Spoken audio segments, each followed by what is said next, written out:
Depuis 1997, le CNRS accueille scientifiques, chercheurs et étudiants au cœur de la forêt guyanaise, à la station d'Enourag.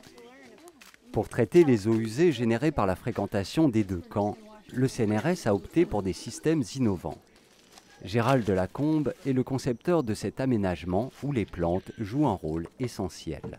Ces végétaux ont la particularité en fait, de maintenir des conditions intéressantes pour que les bactéries fassent le bon travail d'épuration dans le filtre. Donc il est abusif de dire qu'on parle ici de phytoépuration. Il ne s'agit pas des plantes qui épurent la pollution, mais bien des bactéries qui consomment et minéralisent la pollution organique. Pour que les bactéries qui se nourrissent des polluants trouvent un milieu favorable, plusieurs végétaux ont été préalablement testés et les plantes à rhizomes se sont montrées les plus efficaces. Ce système racinaire, il représente en fait une symbiose parfaite entre le végétal et également une microflore composée de bactéries et également de champignons qui assurent parfaitement les bonnes conditions pour l'épuration des eaux usées au sein du massif. Pour mieux comprendre le fonctionnement du filtre, revenons un an en arrière au moment de sa construction. En bas à gauche se trouve le tuyau qui permettra le rejet de l'eau après filtration. Le bassin a été imperméabilisé par une bâche sur laquelle est répandu du gravier. Ces deux conduits permettront de répartir dans le filtre les eaux usées venant des douches, des toilettes, de la machine à laver et de la cuisine.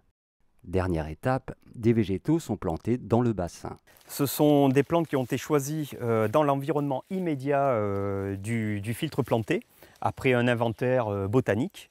Et on les retrouve tout simplement à quelques dizaines de mètres du présent massif filtrant. Implantés dans la réserve naturelle d'Enourag, les systèmes de traitement des eaux de la station de recherche doivent respecter les réglementations de l'espace protégé et présenter des performances épuratoires respectueuses de la sensibilité du milieu naturel. L'Office de l'eau, partenaire du projet, cherche des solutions pour pallier l'absence de traitement des eaux dans les nombreux sites isolés de Guyane. L'installation de ces systèmes innovants peuvent durablement réduire les pollutions et permettre d'atteindre les objectifs de bon état des milieux aquatiques. Deux cibles sont prioritairement visées. Premièrement, les opérateurs touristiques et deuxièmement, les familles habitant dans les sites isolés de Guyane, les populations amérindiennes et ou bushinengue. L'intérêt du dispositif choisi par le CNRS et Étiage Guyane est que c'est un dispositif rustique qui utilise et met en valeur des matériaux locaux. Alors matériaux tels que des plantes trouvées directement sur place.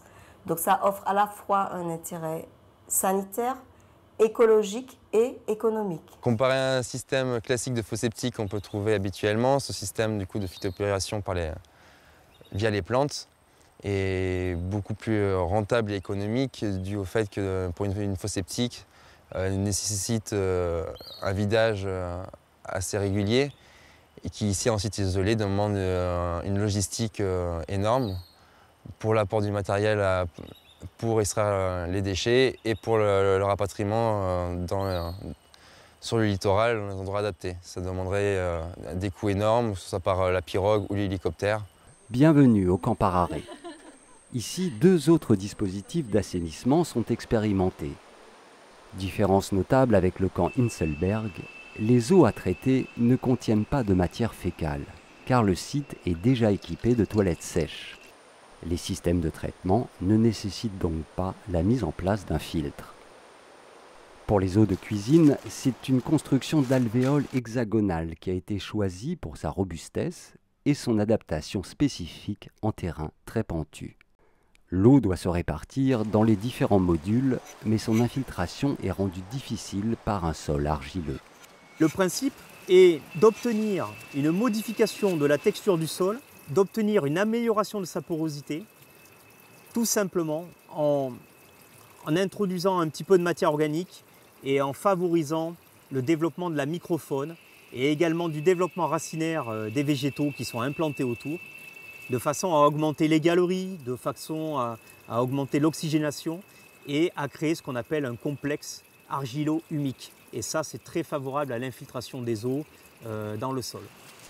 Dans ce dispositif, les performances des systèmes racinaires d'une dizaine de plantes sont testées. Les lyconiens, les bactrices. Avec le temps, la capacité d'absorption augmentera. Les premiers résultats sont encourageants. On a pu le tester sur une semaine à plus de 20 personnes, à 20-24 personnes. Donc c'est une période de 4-5 jours, je crois, même pas une semaine. Et on n'a pas vu de problème d'odeur ou de filtration due à l'affluence. C'est un système presque autosuffisant qui demande un œil juste régulier, qui ne demande pas de vidage à être vidé et qui permet de rester dans un esprit vraiment en collaboration avec la nature, du coup, en passant par les plantes. La station scientifique des Nouragues est l'un des sites les plus isolés de Guyane. Le transport des personnes ou les ravitaillements sont longs ou coûteux. L'objectif des 3 partenaires est que l'expérience acquise ici profite à d'autres sites en Guyane. L'aspect expérimenté des systèmes différents d'assainissement des eaux usées permet aussi de pouvoir étudier quelles plantes vont être les meilleures, quels systèmes vont être les meilleurs, quelles innovations peuvent être testées. On prend un risque, mais on se permet ce risque-là pour enrichir les connaissances de recherche du CNRS, pour enrichir les connaissances du bureau d'études. Et grâce au partenariat avec l'Office de l'eau, on peut aussi envisager par la suite une appropriation de ces techniques pour des développements dans des villages isolés de Guyane, où on pourra garantir une fiabilité de ces systèmes puisqu'on les aura testés. La qualité des équipements scientifiques proposés sur la station des Nouragues assure au site une attractivité internationale. Sa forte fréquentation va de pair avec une augmentation des besoins en confort d'accueil et de travail.